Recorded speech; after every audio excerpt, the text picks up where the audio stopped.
اعوذ باللہ من الشیطان الرجیم بسم اللہ الرحمن الرحیم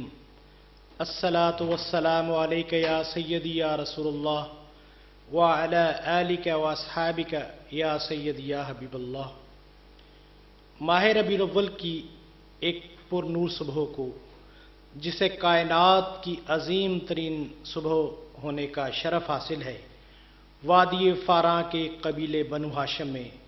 سیدنا عبداللہ رضی اللہ تعالیٰ عنہ کے گھر میں سیدہ آمنہ رضی اللہ عنہا کی گود میں ایک ایسے بچے نے جنم لیا جو دعائے خلیل کا ثمر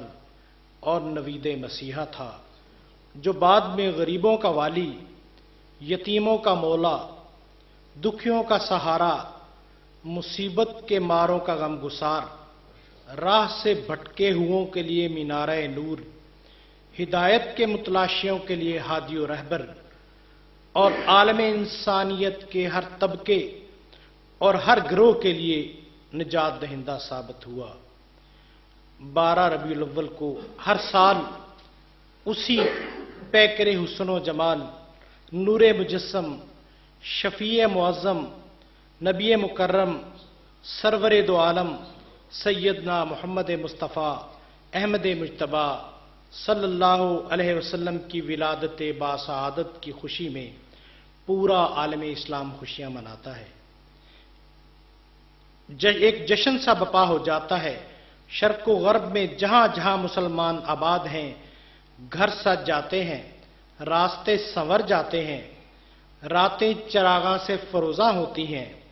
کوچا کوچا کریا کریا میلاد کی محفلیں سجتی ہیں، سیرت کے جلسے ہوتے ہیں، نعت کے زمزمے گونجتے ہیں، عوام و خاص جلوس کی صورت میں شوکت اسلام کا مظاہرہ کرتے ہیں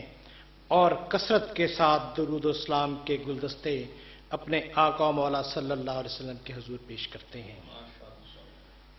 میلاد کمیٹی فیصل آباد کو یہ شرف حاصل ہے کہ یہ بزم اور یہ تنظیم فیصل آباد کی سطح پر میلاد مصطفیٰ صلی اللہ علیہ وسلم کی تقریبات کے انعقاد میں جوش و جذبہ پیدا کرنے کے لیے اور ذوق و شوق پیدا کرنے کے لیے گزشتہ 12 سال سے سرگرم عمل ہے۔ الحمدللہ میلاد کمیٹی فیصل آباد اس حوالے سے اس بات کی اہمیت کو اجاگر کرتی ہے کہ محافل میلاد کا سلسلہ شہر کے ہر محلے، ہر گلی میں انعقاد پذیر ہو اور عظمت و شوکت اسلام کا اظہار کرنے کے لیے، نبی کریم صلی اللہ علیہ وسلم سے اپنی محبت کا اظہار کرنے کے لیے جلوس کا جو اہتمام ہے وہ اس انداز میں کیا جائے کہ پوری دنیا میں شامل ہو کہ ان کے دلوں میں، ان مسلمانوں کے دلوں میں عشق رسول صلی اللہ علیہ وسلم کی شمع فروزہ ہے۔ آج ہمارے درمیان فیصل آباد شہر کے مایہ ناز اسکالر، عالم دین اور ممتاز دانشور جناب علامہ محمد عدیل یوسف صدیقی صاحب تشریف فرما ہیں۔ میں حضرت صاحب آپ کا مشکور ہوں کہ آپ تشریف لائے۔ آپ اس حوالے سے کچھ ارشاد فرمائیے کہ قرآن و سنت کی روشنی میں نبی کریم صلی اللہ علیہ وسلم کی ولادت باسعادت پہ خوشی کا اہتمام کرنا کیسا ہے؟ نحمدہ ونصلی علی رسولہ الکریم، اما بعد، اعوذ باللہ من الشیطان الرجیم،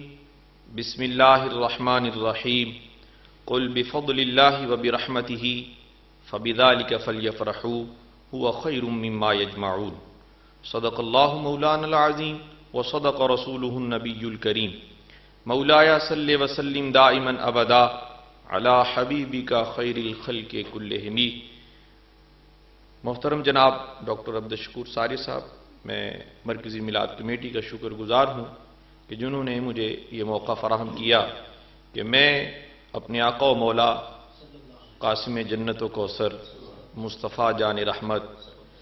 مدینے کے تاجدار جناب محمد الرسول اللہ صلی اللہ علیہ وسلم کی ولادت کے حوالہ سے کچھ معروضات عرض کرنے کی سعی جمیل کر سکوں۔ اللہ رب العالمین نے اپنے محبوب صلی اللہ علیہ وسلم کو دنیا میں مبعوث فرما کر کائنات والوں پر احسان عظیم فرمایا ہے۔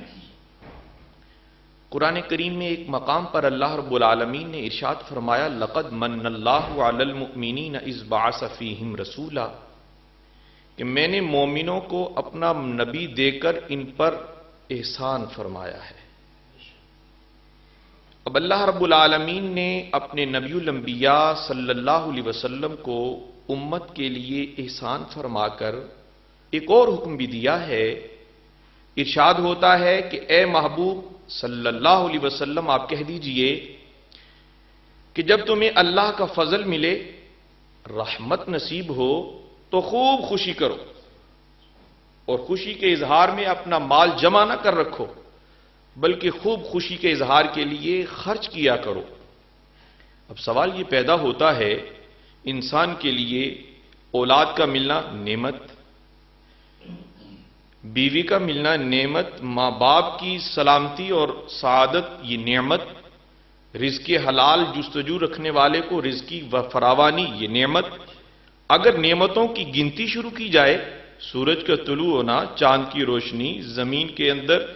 اجناس کا، پھلوں کا، پھولوں کا پیدا ہونا، یہ سب نعمتیں تو ہیں، لیکن اللہ رب العالمین نے ایک مقام پر ارشاد فرما دیا ہے کہ اے صاحبان علم و فضل، اگر تم ان نعمتوں کی گنتی کرنا چاہو تو کر نہیں سکتے، وَإِن تَعُدُّوا نِعْمَةَ اللَّهِ لَا تُحْصُوهَا،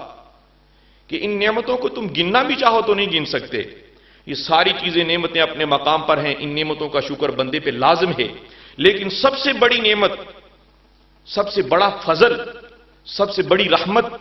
جو اہل ایمان کو میسر آئی، قرآن کہتا ہے وَمَا أَرْسَلْنَاكَ إِلَّا رَحْمَةً لِّلْعَالَمِينَ، اے محبوب ہم نے آپ کو سارے جہانوں کے لیے رحمت بنا کر بھیجا ہے۔ وہ ہر عالم کی رحمت تھے، کسی عالم میں رہ جاتے، وہ ہر عالم کی رحمت تھے، کسی عالم میں رہ جاتے، یہ ان کی مہربانی کہ ان کو یہ عالم پسند آیا۔ نبی اکرم صلی اللہ علیہ وسلم رحمت بھی ہیں، نعمت بھی ہیں، اللہ کا فضل بھی ہیں، اور اس فضل پر خوشی منانا یہ ازل سے لے کر ابد تک جاری و ساری رہے گا۔ اب جو بندہ مومن، جو صاحب ایمان ماہ ربیع الاول شریف کی آمد کی خوشی، جشن ولادت مصطفیٰ صلی اللہ علیہ وسلم کی سعادت حاصل کرتا ہے تو ڈاکٹر صاحب اس کے لیے ایک عظیم سرمایہ ہے، نجات کی سند ہے، اور جو اس سے محروم رہ جائے اس سے بڑا بد نصیب کوئی نہیں۔ اور جو اپنے آقا و مولا جن کے توسل سے یہ کائنات تخلیق کی گئی، جو وجہ تخلیق کائنات ہیں، جو جانے کائنات ہیں، جناب محمد رسول اللہ صلی اللہ علیہ وسلم کی ولادت کی خوشی، جب آپ کی ولادت باسعادت ہوتی ہے تو آپ کا چچا ابو لہب مشہور روایت ہے، اہل علم جانتے ہیں، اور میں یہ سمجھتا ہوں کہ ہر کلمہ پڑھنے والا اس روایت کو سن سن کر اب اس کو ازبر ہو چکی ہے کہ ابو لہب نے جب ولادت رسول اکرم صلی اللہ علیہ وسلم ہوتی ہے تو ابو لہب کی ایک لونڈی جو کہ رسول کریم صلی اللہ علیہ وسلم کی ولادت کے وقت آپ کی خدمت میں مامور تھی، محمد ابن عبداللہ کی ولادت اپنے آقا ابو لہب کی لونڈی اپنے آقا کو بتاتی ہے تو ابو لہب یہ اعلان کرتا ہے اے سویبہ، جو اس کی لونڈی ہے اس کا نام ہے سویبہ، تو نے مجھے ہمارے گھر میں بھتیجے کی خوشخبری جو سنائی ہے، میں اس خوشی میں تمہیں آج آزاد کرتا ہوں۔ اس نے آزاد کیا، ایمان کی حالت میں نہیں مرا، مر گیا، خواب میں کسی نے دیکھا تو پوچھا اے ابو لہب کیا معاملہ ہے؟ بس عذاب میں گرفتار ہوں، لیکن ہر پیر کی شب مجھے تسکین ملتی ہے، آرام ملتا ہے، اور جس انگلی سے میں اپنی لونڈی کو اشارہ کرتے ہوئے محمد ابن عبداللہ صلی اللہ علیہ وسلم کی خوشی میں اس کو آزاد کیا تھا، اللہ رب العالمین نے اس خوشی پر مجھے بھی انعام سے نوازا ہے، شب پیر میری اس انگلی سے شیر جاری ہوتا ہے اور تسکین ہو جاتی ہے۔ ڈاکٹر صاحب اللہ رب العالمین نے بھی نبی الانبیاء علیہ الصلوۃ والسلام کی ولادت کی خوشی کا اظہار فرمایا، اور جس طرح آپ فرما رہے ہیں کہ نبی اکرم صلی اللہ علیہ وسلم بھی خوشی کا قربان، کیا خوبصورت یہ حدیث شریف ہے کہ رحمت کائنات صلی اللہ علیہ وسلم ہر پیر شریف کا روزہ رکھا کرتے تھے،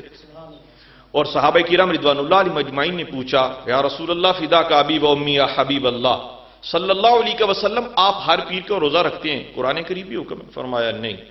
بس یہ تحدیث نعمت کے طور پر، خدا کے شکریہ کے طور پر کہ اس رات اور اس دن میں میری دنیا میں جلوہ گری ہوئی، میں اس لیے روزہ رکھتا ہوں۔ گویا رسول کریم صلی اللہ علیہ وسلم آپ نے وصال باکمال تک ہر پیر شریف کا روزہ رکھ کے یہ بتلانا چاہا اپنی امت کو قیامت کی صبح طلوع ہونے تک کہ میں پیر شریف کا روزہ اس لیے رکھتا ہوں کہ میں اس خوشی میں شامل ہو جاؤں۔ اور صحابہ کرام رضوان اللہ مجمعین کی زندگیوں کا مطالعہ کر لیجئے، اپنے بزرگوں کا مطالعہ کر لیجئے، جتنے بھی اسلاف گزرے ہیں ان کی زندگیوں کا مطالعہ کر لیجئے، ہر ایک نے رسول اکرم صلی اللہ علیہ وسلم کی ولادت کی خوشی منائی، اور آج بھی یہ دستور اور منشور اور یہ مشن جاری و ساری ہے۔ یہ صرف مرکزی میلاد کمیٹی کا ہی مشن نہیں، بلکہ میں یہ سمجھتا ہوں ہر اس کلمہ پڑھنے والے کا یہ مشن ہے، یہ دستور اور منشور ہے کہ وہ جس طرح اپنے بیٹے کی خوشی میں، ولادت کی خوشی میں، سالگرہ پر خوشی کے طور پر مٹھائی تقسیم کرتا ہے، اپنے رشتہ دار عزیز و اقربا کو بلاتا ہے، میں یہ سمجھتا ہوں کہ یہ ہمیں بھی چاہیے کہ ہم جس طرح اپنے بیٹے کی سالگرہ کی خوشی پر تمام تر اہل محبت اور برادران عزیز و اقربا کو مجتمع کر کے خوشی کا اظہار کرتے ہیں، اسی طرح رسول اکرم صلی اللہ علیہ وسلم کی ولادت کی خوشی میں اپنے گھر میں عزیز و اقربا کو مجتمع کر کے، دوست احباب کو مجتمع کر کے ذکر رسول، محبت رسول، عشق رسول کے نور سے سینوں کو منور کرنے کے لیے اہتمام بشان کرنا چاہیے، اس لیے کہ رسول اعظم صلی اللہ علیہ وسلم کا میلاد منانے والوں کو نبی کریم علیہ السلام اپنی رحمتوں سے نہ دنیا میں تنہا چھوڑیں گے، نہ قبر میں تنہا چھوڑیں گے، نہ حشر میں اپنی شفاعت مصطفیٰ سے محروم کریں گے۔ محترم سامعین و حاضرین اور ناظرین کرام، ہم ربیع الاول کے حوالے سے جشن میلاد مصطفیٰ صلی اللہ علیہ وسلم کا اہتمام کرنے کے حوالے سے گفتگو کر رہے ہیں۔ ہم مسلمان اپنے مقدر کی یاوری پر جتنا بھی نازاں ہوں کم ہے کہ ہمیں اس عظیم نبی رحمت شفیع امت صلی اللہ علیہ وسلم کا امتی ہونے کا شرف حاصل ہے، جنہیں خالق کائنات نے رحمت للعالمین کی خلعت فاخرہ اڑا کر اور ختم نبوت کا تاج پہنا کر دنیا رنگ و بو میں مبعوث کیا، جن کی بدولت یہ کائنات اور اس کی تمام مخلوقات مارد وجود میں آئیں، جن کی رشد و ہدایت کی بدولت ہمیں عرفان حق نصیب ہوا، اور جو محشر کے دن ہم گناہ گاروں کو شفاعت کا تحفہ عنایت فرمائیں گے اور مقام محمود پر فائز ہو کر اولین و آخرین میں سب سے افضل و برتر ہونے کا شرف حاصل کریں گے۔ ہم ان کے جشن ولادت منانے کے حوالے سے گفتگو کر رہے ہیں۔ ہمارے درمیان فیصل آباد شہر کے مایہ ناز عالم دین جناب علامہ قاری محمد افضل قادری صاحب، چیئرمین پاکستان امن کونسل تشریف فرما ہیں۔ حضرت علامہ صاحب، میں آپ سے یہ گزارش کروں گا کہ آپ اس حوالے سے کچھ ارشاد فرمائیں کہ عید میلاد النبی صلی اللہ علیہ وسلم کے موقع پر جلوس کا اہتمام کیا جاتا ہے یا محافل نعت کا اہتمام کیا جاتا ہے، تو آپ اس حوالے سے یہ ارشاد فرمائیں کہ ہم اس جشن کو اور کس انداز میں بڑھ چڑھ کر منا سکتے ہیں تاکہ یہ ہمارے اندر جو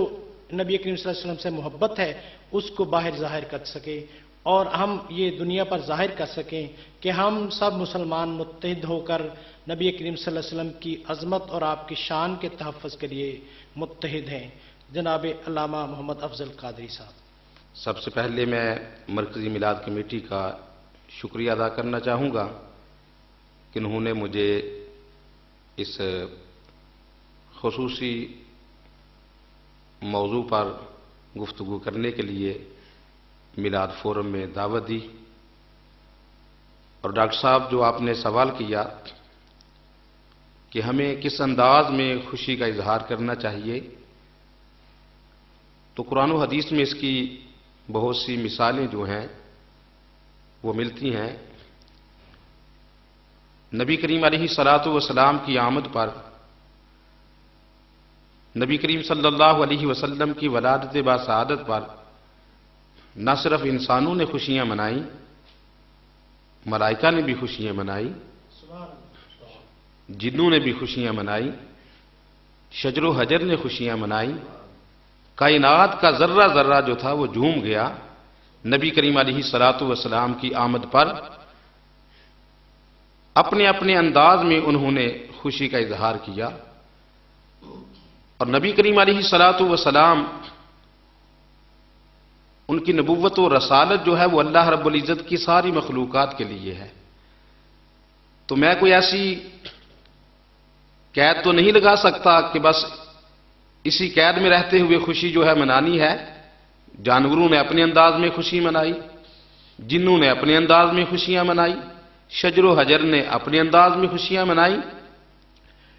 تو مومن جو ہیں، جو نبی کریم علیہ الصلوۃ والسلام کا کلمہ پڑھنے والے ہیں، ان پر تو اللہ رب العزت نے خصوصی طور پر واضح یہ فرمایا کہ مومنوں پر میں نے احسان کیا، لقد من اللہ علی المؤمنین۔ تو مومنوں نے جب خوشی کا اظہار کرنا ہے تو وہ ایسے پکیزہ انداز میں کرنا ہے۔ اس نے جانوروں کی خوشی اور ایک مومن کی خوشی میں جو فرق ہوا کرتا ہے اس کو واضح کرنا ہے کہ مومن جو ہے وہ پورے پاکیزگی کے ساتھ اور مکمل خشوع و خضوع کے ساتھ نبی کریم علیہ الصلوۃ والسلام کے دین کو سامنے رکھتے ہوئے، نبی کریم علیہ الصلوۃ والسلام کے صحابہ کے طریقہ کو سامنے رکھتے ہوئے، اہل اللہ کے طریقہ کو سامنے رکھتے ہوئے اس نے خوشی کا اظہار کرنا ہے۔ تو اس کے لیے بہترین طریقہ یہ ہے کہ نوافل ادا کیے جائیں، قرآن پاک کی تلاوت کی جائے، اور اس کے لیے بہترین طریقہ ہے کہ خیرات کو اپنایا جائے، کہ اس روز صدقہ خیرات کیا جائے۔ اور ایک عام جو طریقہ ہے کہ اس میں عام مسلمان جو ہیں وہ اپنے گھروں کو سجاتے ہیں، گلیوں کو سجاتے ہیں، بازاروں کو سجاتے ہیں، پورے شہر کو سجایا جاتا ہے۔ تو یہ عین ایمان ہے۔ تو اس میں ہم نے جو غیر شرعی معاملات ہیں ان سے مکمل گریز کرنا ہے۔ شریعت مصطفیٰ جو ہے اس کو سامنے رکھتے ہوئے اس کے طریقے کو ہم نے اپنانا ہے، چونکہ نبی کریم علیہ الصلوۃ والسلام کا طریقہ جو ہے وہی سب سے افضل ہے، وہی سب سے بہترین ہے۔ تو ہم نے ہر طرح کی غیر شرعی حرکات سے مکمل اجتناب کرنا ہے۔ اس روز اپنے اپنے انداز میں لوگ خوشی کا اظہار کرتے ہیں، لیکن مومن جو ہے وہ غسل کرنے کے بعد، وہ پاکیزہ لباس پہننے کے بعد، وہ خوشبو لگا کر اور اپنے چہرے کو سجا کر درود و سلام پڑھتا ہوا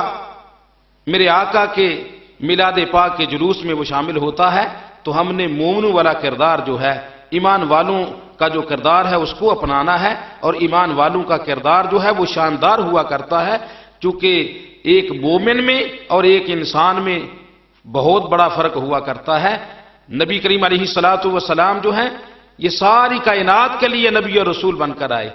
میرے آقا کی رحمت جو ہے وہ عالمین کے لیے ہے، لیکن اللہ رب العزت نے لقد من اللہ علی المؤمنین، اس میں مومنوں کو خاص کر جو ہے یہ فرمایا ہے کہ تحقیق میں نے مومنوں پر احسان کیا۔ تو مومنوں نے نبی کریم علیہ الصلوۃ والسلام کی آمد پر مومنانہ انداز میں خوشی کا اظہار کرنا ہے، کہ تاکہ اغیار بھی دیکھیں تو وہ مومنوں کے طریقے کو سمجھ کر وہ اسلام میں داخل ہوں، اور وہ اسلاف میں ہمارے جو اکابر تھے، ہمارے اسلاف، انہوں نے ایسے انداز میں نبی کریم علیہ الصلوۃ والسلام کی ولادت بسعادت پر خوشی کا اظہار کیا کہ اغیار نے دیکھا تو وہ ہلکا بگوش سلام ہوئے، وہ اسلام میں داخل ہو گئے، کہ یہ مومنوں کا طریقہ کتنا احسن طریقہ ہے، کتنا اچھا طریقہ ہے کہ اپنے نبی کی ولادت کے موقع پر وہ اس انداز میں اپنے گھروں کو سجاتے ہیں، اس انداز میں اپنی گلیوں کو سجاتے ہیں۔ تو اس موقع پر میرا پیغام یہی ہے کہ ہر قسم کے ڈھول سے اور ہر قسم کے یہ جو باجے بجائے جاتے ہیں، اور یہ جو نقلی داڑیاں لگائی جاتی ہیں، اور یہ جو رنگ پھینکا جاتا ہے، اور یہ جو چہروں کو سیاہ کیا جاتا ہے، ان سے اجتناب کیا جائے، چونکہ میرے آقا کی ولادت پر شیطان رویا تھا، شیطان نے اپنے چہرے کو سیاہ کیا تھا، شیطان نے اپنے سر میں خاک کو ڈالی تھی۔ تو ہم نے نبی کریم علیہ الصلوۃ والسلام کی آمد کے موقع پر پرجوش طریقہ سے مومنانہ انداز میں ہم نے خوشبو لگا کر اور مکمل طہارت کے ساتھ جلوس میں شامل ہونا ہے۔ تو اللہ رب العزت ہمیں نبی کریم علیہ الصلوۃ والسلام سے پیار و محبت کا جو احسن طریقہ ہے اس کو اپنانے کی توفیق عطا فرمائے۔ اور میں سمجھتا ہوں کہ میلاد کمیٹی کے اس فورم میں یہ جو آج فورم قائم کیا گیا ہے، اس میں جو گفتگو ہو رہی ہے، اس سے مسلمانوں کو بہت زیادہ جو ہے وہ آگاہی حاصل ہوگی، اور مسلمان یقیناً نبی کریم علیہ الصلوۃ والسلام کی ولادت باسعادت کی خوشی میں گھروں کو سجاتے ہیں، لنگر تقسیم کرتے ہیں، اور بھی دیگر اعمال جو ہیں اس کو اپناتے ہیں۔ تو میں سمجھتا ہوں کہ لوگوں کو جو علم نہیں ہوتا تو اس وجہ سے وہ غیر شرعی حرکتیں کرتے ہیں، ورنہ ہمارے نوجوان جو ہیں وہ نبی کریم صلی اللہ علیہ وسلم سے محبت کرنے والے ہیں، نبی کریم صلی اللہ علیہ وسلم کے دین کے محافظ ہیں۔ تو ان لوگوں کو، نئی نسل کو بس دین کی روشنی جو ہے ان تک پہنچانے کی ضرورت ہے۔ اللہ رب العزت ہمیں بڑے ہی خلوص کے ساتھ، بڑی محبت کے ساتھ اپنے گھروں کو سجا کر، اپنی گلیوں کو سجا کر، اپنے بازاروں کو سجا کر نبی کریم علیہ الصلوۃ والسلام کی آمد پر خوشی کا اظہار کرنے کی توفیق عطا فرمائے۔ تو نبی کریم علیہ الصلوۃ والسلام کی آمد پر ہمیں قیدیوں کو رہائی دلانی چاہیے۔ کچھ ایسے لوگ بھی جیلوں میں پڑے ہیں